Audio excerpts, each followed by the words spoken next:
সমাজসেবায় নিয়োগে মুক্তিযোদ্ধার নাতিপুতি কোটা বহাল রয়েছে রহস্যময় মুজিবনগর কোটাও। শেখ হাসিনাকে ফেরত চাইতে পারে বাংলাদেশ, রয়টার্সকে উপদেষ্টা। রাষ্ট্রীয় মর্যাদায় বীর মুক্তিযোদ্ধা আক্কাস আলীর দাফন। জামায়াতের আগ্রহ নিয়ে আলোচনা হতে পারে, ভারত। মনপুরায় মুক্তিযোদ্ধা সংসদের সভাপতি শামস উদ্দিন চৌধুরী ও সম্পাদক কাশেম মাতাব্বর নির্বাচিত। দর্শক শুনছিলেন শিরোনাম, এখন বিস্তারিত। ইউনিয়ন সমাজকর্মী পদে সম্প্রতি নিয়োগ বিজ্ঞপ্তি প্রকাশ করেছে সমাজসেবা অধিদপ্তর, যেখানে পদ সংখ্যা 209 জন। সমাজসেবা অধিদপ্তরের ওই বিজ্ঞপ্তির তথ্য হালনাগাদ না করা, মুক্তিযোদ্ধার নাতিনাতনি কোটা বহালসহ বেশ কিছু অসঙ্গতি দেখা গেছে। এমনকি রহস্যজনকভাবে সেখানে মুজিবনগর কোটা নামে অপশন রয়েছে। প্রার্থী আনসার ভিডিপি কিনা সেটাও জানতে চাওয়া হয়েছে আবেদনপত্রে। অন্তত 10টি জেলার প্রার্থীদের আবেদনে না করা হয়েছে। কোটা সংস্কার আন্দোলনের মুখে চাকরিতে 56% কোটা থেকে 7% নামিয়ে প্রজ্ঞাপন জারি করে তৎকালীন সরকার। তবে সেখানে 5% মুক্তিযোদ্ধা, শহীদ মুক্তিযোদ্ধা ও বীরাঙ্গনার সন্তানদের জন্য, ক্ষুদ্র নিগোষ্ঠীর জন্য 1% এবং প্রতিবন্ধী ও তৃতীয় লিঙ্গের জন্য 1% কোটা রাখা হয়। তবে সমাজসেবা অধিদপ্তরের সমাজকর্মী ইউনিয়ন পদে নিয়োগ বিজ্ঞপ্তিতে বিভিন্ন কোটা উল্লেখ রয়েছে এবং অনলাইন আবেদন ফর্মটিও হালনাগাদ করেনি সংশ্লিষ্টরা। জানা গেছে, সমাজসেবা অধিদপ্তরের 209 সমাজকর্মী ইউনিয়ন পদের বিপরীতে নিয়োগ বিজ্ঞপ্তি প্রকাশ করে সমাজসেবা মন্ত্রণালয়ের সমাজসেবা অধিদপ্তর। গত 9 জুন প্রকাশ করা ওই বিজ্ঞপ্তির মেয়াদ শেষ হয়েছে 18 জুন। পরে আবেদনের সময় বৃদ্ধি করে 3 সেপ্টেম্বর করা হলেও তারা বিজ্ঞপ্তিটি হালনাগাদ করেনি। এমনকি অনলাইন আবেদন ফর্মে রাখা হয়েছে রহস্যজনক কোটা অপশন। কোটা সংশোধনের পরও বিভিন্ন অপশন থাকায় বিভিন্ন মহলে প্রশ্ন দেখা দিয়েছে। সমাজসেবা মন্ত্রণালয়ের সমাজসেবা অধিদপ্তরের ওয়েবসাইট ঘেঁটে দেখা গেছে, সমাজসেবা অধিদপ্তরের বিভাগীয় নির্বাচন কমিটির সভাপতি ও পরিচালক, প্রশাসন ও অর্থ সৈয়দ নুরুল বাসির স্বাক্ষরিত ওই বিজ্ঞপ্তিতে বলা হয়, কোনো শিক্ষিত বোর্ড হইতে অন্যূন দ্বিতীয় বিভাগে উচ্চ মাধ্যমিক সার্টিফিকেট বা সম্মানের পরীক্ষায় উত্তীর্ণ বিভাগীয় প্রার্থীদের ক্ষেত্রে বয়সসীমা 35 বৎসর পর্যন্ত শিথিলযোগ্য।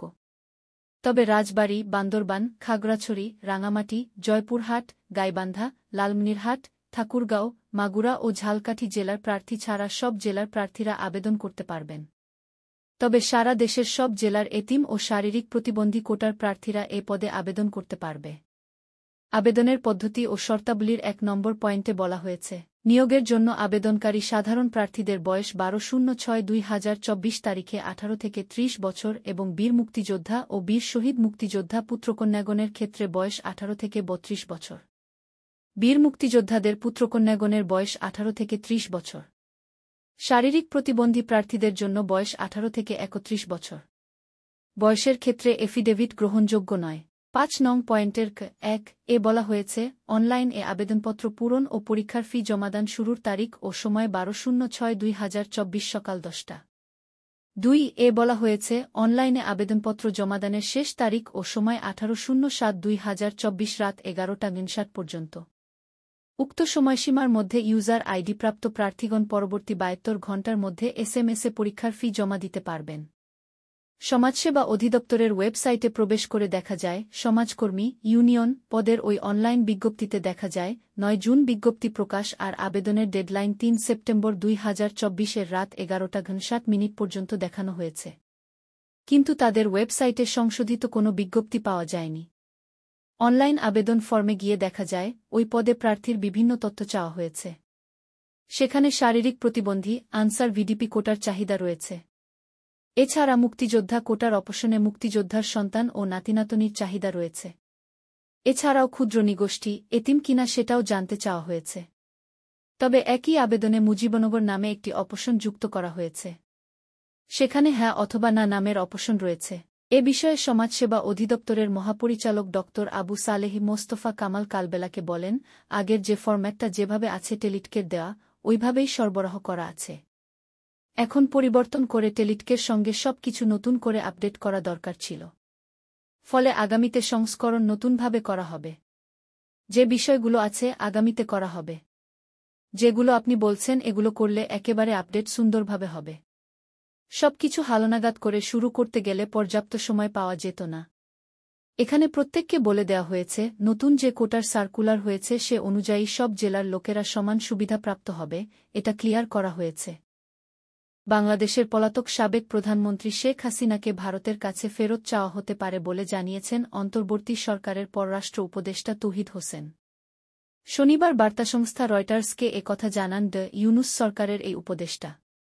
তার মতে, যেহেতু হাসিনার বিরুদ্ধে অনেক মামলা হয়েছে, তাই তাকে বিচারের মুখোমুখি করতে ফেরত চাওয়া হতে পারে। তিনি বলেন, শেখ হাসিনার দিল্লিতে থাকা, ভারতে থাকা। প্রশ্ন আসে যে তার বিরুদ্ধে অনেক মামলা হয়েছে। এ নিয়ে উত্তর দেওয়ার উপযুক্ত ব্যক্তি আমি নই। কিন্তু যদি স্বরাষ্ট্র মন্ত্রণালয় এবং আইন মন্ত্রণালয় থেকে হাসিনাকে ফেরত চাইতে অনুরোধ আসে, তাহলে আমাদের ভারতের কাছে হাসিনাকে ফেরত চাইতে হবে। তৌহিদ হোসেনের বক্তব্য, হাসিনাকে ফেরত চাইলে ভারত বিব্রতকর পরিস্থিতিতে পড়বে। এটি তারা জানে। ফলে সেভাবেই তাদের কাজ করতে হবে। আমি মনে করি ভারত সরকার এ সম্পর্কে জানে এবং আমি নিশ্চিত এ বিষয়টি তারা বিবেচনায় রাখবে। এছাড়া নিজ স্বার্থ বজায় রেখে বাংলাদেশ পৃথিবীর সব দেশের সঙ্গেই বন্ধুত্বপূর্ণ সম্পর্ক গড়তে চায় বলে জানিয়েছেন তৌহিদ হোসেন। তিনি বলেছেন, আমাদের নীতি হল জাতীয় স্বার্থ সুরক্ষিত রেখে সব দেশের সঙ্গে ভালো সম্পর্ক রাখা। কারো সঙ্গে শত্রুতা নয়, আমরা সবার সঙ্গে বন্ধুত্ব চাই। লক্ষ্য হল একটি সামঞ্জস্যপূর্ণ সম্পর্ক গড়া। আমাদের প্রাথমিক লক্ষ্য হল জাতীয় স্বার্থ রক্ষা করা। জয়পুরহাটের পাঁচবিবিতে বীর মুক্তিযোদ্ধা আক্কাস আলীর রাষ্ট্রীয় মর্যাদায় দাফন সম্পন্ন হয়েছে। আজ শুক্রবার সকাল 9:30টায় উপজেলার শ্রীমন্তপুর গ্রামে নিজ বাড়ির সামনে তাকে গার্ড অব অনার দেওয়া হয়। উপজেলা নির্বাহী কর্মকর্তা ও নির্বাহী ম্যাজিস্ট্রেট আরিফা সুলতানা রাষ্ট্রের পক্ষে সালাম গ্রহণ করেন। এ সময় জাতীয় পতাকা দিয়ে আচ্ছাদিত মরহুমের মরদেহে পুষ্পমাল্য অর্পণ করা হয়। পাঁচবিবি থানা পুলিশের একটি চোকস দল তাকে গার্ড অব অনার দেয়। এ সময় বিউগলে করুণ সুর বাজানো হয়। 1 মিনিট নীরবতা পালন শেষে একই স্থানে জানাজা এবং পরে পারিবারিক কবরস্থানে তাকে দাফন করা হয়। গার্ড অব অনার অনুষ্ঠানে উপজেলা মুক্তিযোদ্ধা সংসদের সাবেক ডেপুটি কমান্ডার বীর মুক্তিযোদ্ধা মোস্তাফিজুর রহমান, বীর মুক্তিযোদ্ধা তোফাজ্জল হোসেন সহ অন্যান্য ব্যক্তি উপস্থিত ছিলেন। বীর মুক্তিযোদ্ধা আক্কাস আলী বার্ধক্যজনিত কারণে 29 আগস্ট বিকেলে নিজ বাড়িতে মৃত্যুবরণ করেন। মরহুম আক্কাস আলীর 3 ছেলে ও 1 কন্যা সহ অসংখ্য গুণগ্রাহী রয়েছেন। তিনি 1971 সালে মহান মুক্তিযুদ্ধে 7 নম্বর সেক্টরের একজন সম্মুখ সারির যোদ্ধা ছিলেন। ভারতের সঙ্গে বন্ধুত্বের সম্পর্ক চায় বলে যে ঘোষণা দিয়েছেন জামায়াত ইসলামীর আমির শফিকুর রহমান। দিল্লির নজরে এসেছে এ বক্তব্যটি।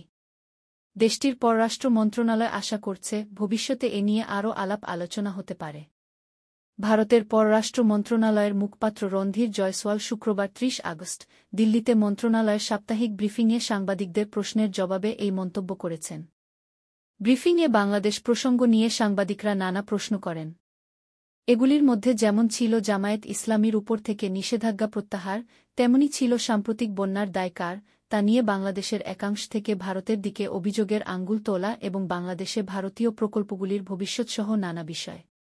আবার যুক্তরাষ্ট্রের প্রেসিডেন্ট জো বাইডেন এবং ভারতের প্রধানমন্ত্রী নরেন্দ্র মোদির মধ্যে ফোনালাপের পরে দুই দেশ পৃথকভাবে যে বিবৃতি দিয়েছিল, সেই দুটিতে বাংলাদেশকে নিয়ে দুই ধরনের বক্তব্য আসার প্রসঙ্গ উঠেছিল পররাষ্ট্র মন্ত্রণালয়ের সংবাদ ব্রিফিংয়ে। ভোলার মনপুরায় বাংলাদেশ মুক্তিযোদ্ধা সংসদর নতুন কমিটি গঠন করা হয়েছে। উপজেলার সকল মুক্তিযোদ্ধাদের প্রত্যক্ষ ভোটের মাধ্যমে আলহাজ্জ শামস উদ্দিন বাচ্চু চৌধুরীকে সভাপতি ও আবুল কাশেম মাতাব্বরকে সাধারণ সম্পাদক নির্বাচিত করে 15 সদস্যের নতুন কমিটি ঘোষণা করা হয়। শুক্রবার 30 আগস্ট রাত 8টায় উপজেলা মুক্তিযোদ্ধা সংসদ মিলনায়তনে এক জরুরি সভায় এই কমিটি গঠন করা হয়। জরুরি সভায় সাবেক মুক্তিযোদ্ধা কমান্ডার আব্দুল লতিফ ভূঁইয়ার সভাপতিত্বে প্রধান অতিথি হিসেবে উপস্থিত ছিলেন মনপুরা উপজেলার মুক্তিযুদ্ধকালীন কমান্ডার ও উপজেলা বিএনপির সভাপতি বীর মুক্তিযোদ্ধা আলহাজ্জ শামস উদ্দিন বাচ্চু চৌধুরী। এছাড়াও নতুন কমিটিতে সহসভাপতি আব্দুল লতিফ ভূঁইয়া, এ.এল.এম. ছারেমুল হক ও আব্দুল মন্নান। গোফরান মিয়াকে যুগ্ম সম্পাদক, মহিউদ্দিনকে সাংগঠনিক সম্পাদক, এ.কে.এম. আমান উল্লাহকে অর্থ সম্পাদক, মোহাম্মদ শামছুল আলমকে দপ্তর সম্পাদক, ফারুককে প্রচার সম্পাদক, মোখলেছুর রহমানকে ক্রীড়া সম্পাদক ও সিরাজ উদ্দিন হাওলাদার, মোহাম্মদ নূরে আলম, মোহাম্মদ মাইন উদ্দিন হাওলাদার, ছাইফুল্লাহকে সদস্য নির্বাচন করা হয়।